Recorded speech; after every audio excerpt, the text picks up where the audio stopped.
This year's moving by fast, and April gave us the clearest picture yet of the AI economy as a whole. AI models got bigger, AI spending got much bigger, the competition got tougher, and yet for another month, the job pressure got even harder to ignore. Meta launched a new AI model while at the same time preparing to cut thousands of jobs right after the launch. OpenAI missed some targets last year. They got to face some tough questions from investors on whether or not ChatGPT can bring in enough money to cover all the costs, especially with rising competition. Amazon and Anthropic made a huge AI infrastructure deal that's going to affect a lot of things. And again, companies across tech and business services kept finding ways to run leaner with less people. April wasn't just about AI progress, it was about a harder question. What happens when everybody is spending billions of dollars to win this AI race, but not everybody is going to be able to make the money back?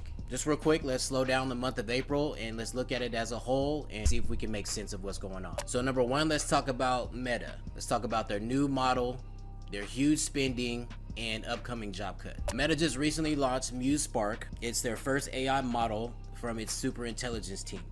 So this is Meta's attempt to compete directly with ChatGPT, Claude, and Gemini. Reuters reported that Muse Spark is starting in the Meta AI app and website, with plans to bring it into WhatsApp, Instagram, Facebook, Messenger, and Meta's smart glasses. Reuters also reported that this came after Meta's expensive AI talent push, including the $14.3 billion scale AI deal. Why this matters is that Meta has one big advantage. It already has billions of people using its apps, so even if ChatGPT, Claude, or Gemini are stronger in some areas, Meta can put AI directly into apps people are already using every single day. And that matters huge for the AI rate. So what this does not mean is Meta has already passed ChatGPT or Claude as far as user base, but Reuters reported that Muse Spark performed well in some areas, but still lagged in coding and harder reasoning tests that the other models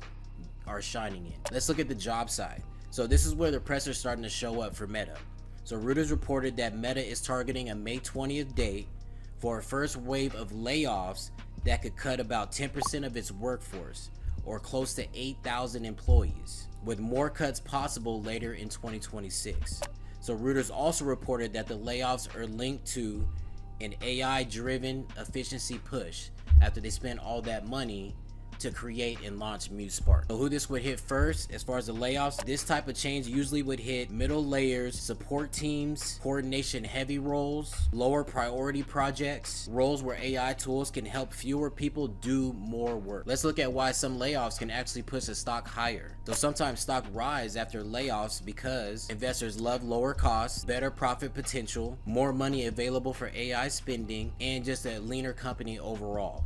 So that does not mean layoffs are good for workers, but it does mean markets often reward cost cuts before workers have time to deal with the impact. What's starting to happen is that AI tools are getting better, AI spending is getting bigger, and companies are trying to run with fewer people. Number two, let's take a look at OpenAI. So ChatGPT is huge, but the money pressure is growing for this company. What's happening now is OpenAI had a tougher money story in April. All right, so there are some reports that came out that said OpenAI missed some internal targets for weekly users and revenue as it moves toward a possible IPO. Reports also said that OpenAI missed its goal of reaching 1 billion weekly ChatGPT users by the end of 2025. AI subscription rates is getting harder for ChatGPT because they're no longer the only tool for people to choose from. It's now competing with Claude, Gemini, Meta AI, other AI tools inside apps that people already use. When a better model comes out,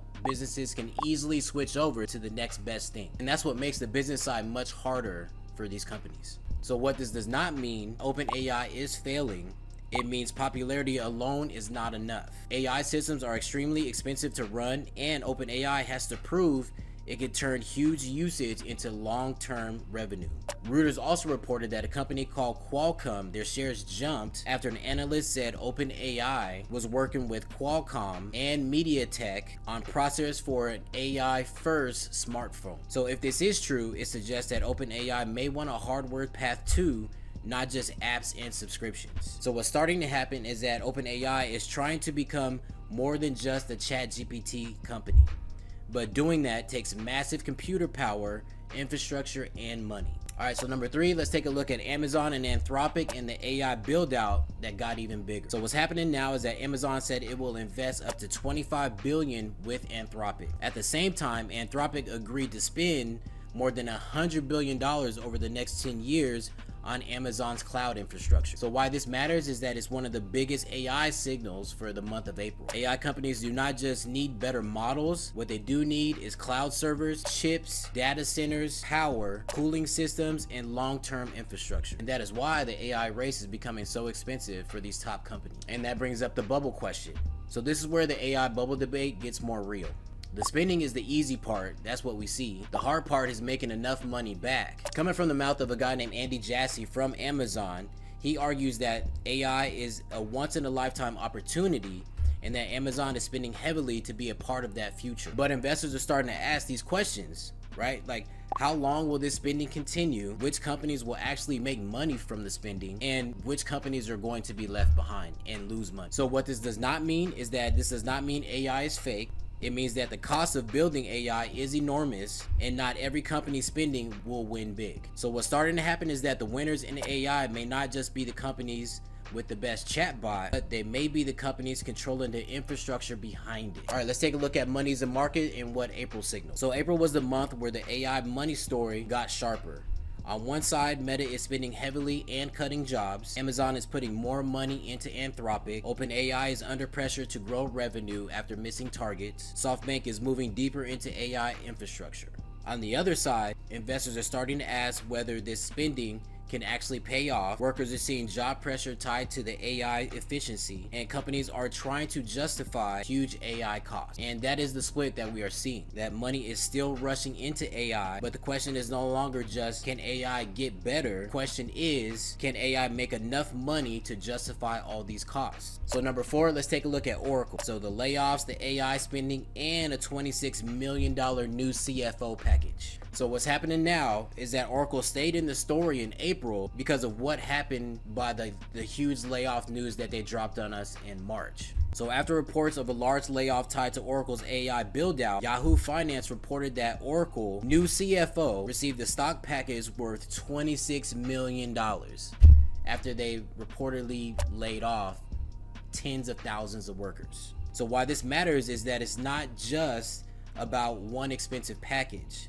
It is about how workers feel when companies say they need to cut costs, then announce huge pay packages or huge AI spending. And that's why that gap can feel personal to the workers still working at Oracle or the ones that recently got laid off, unfortunately. So that does not mean that the CFO package caused the layoffs at Oracle, but it does mean the timing created a bad look. And for workers, that actually matters. So the exact Oracle layoff total is still not fully confirmed by the strongest sources, but the safest wording is Oracle had a huge multi-thousand layoff tied to restructuring during heavy AI infrastructure spending. So what's starting to happen is that the human side of AI build out is becoming harder for companies to ignore. So when workers see layoffs, AI spending, and large executive packages close together, trust can be damaged. All right, number 5, let's take a look at Softbank and how AI is becoming an energy story. So reports said that Softbank plans to help build large-scale battery production tied to powering AI data centers. So Reuters also reported that Softbank plans to launch a new AI and robotics company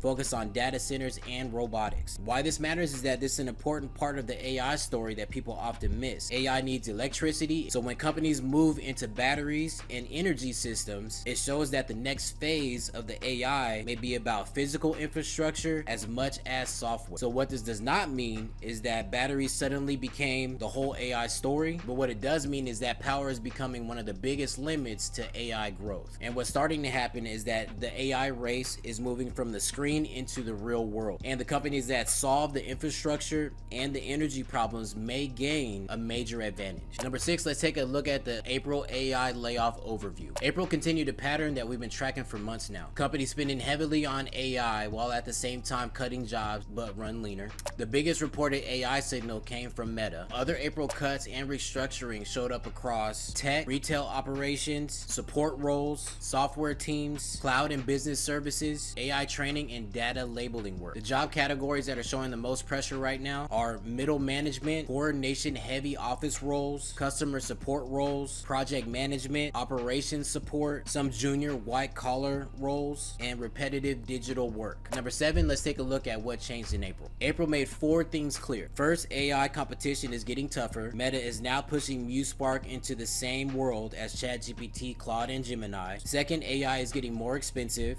The Amazon and Anthropic deal shows just how much money is going into AI infrastructure. Third, investors are getting more nervous about where they're going to see returns or when they're going to see the returns. The bubble debate is not going away. Fourth, job pressure is becoming part of the AI spending story, and companies are trying to do more with fewer people. Number 8, let's take a look at what stayed the same. AI is still growing, companies are still spending, workers are still under pressure, and the benefits are still not landing evenly. There are some people that are getting new opportunity in infrastructure, chips, data centers, and AI tools, while other people are facing layoffs, slower hiring, and fewer entry-level chances. So what I'll be watching for in May is, will Meta's May 20th cuts happen as reported? Will OpenAI's money pressure keep growing? Will more companies use AI as a reason to cut more jobs? Will investors keep rewarding AI spending or start demanding proof? And will the AI bubble debate get louder as the costs keep rising? So it looks like the story of April is pressure to win the AI race in subscriptions and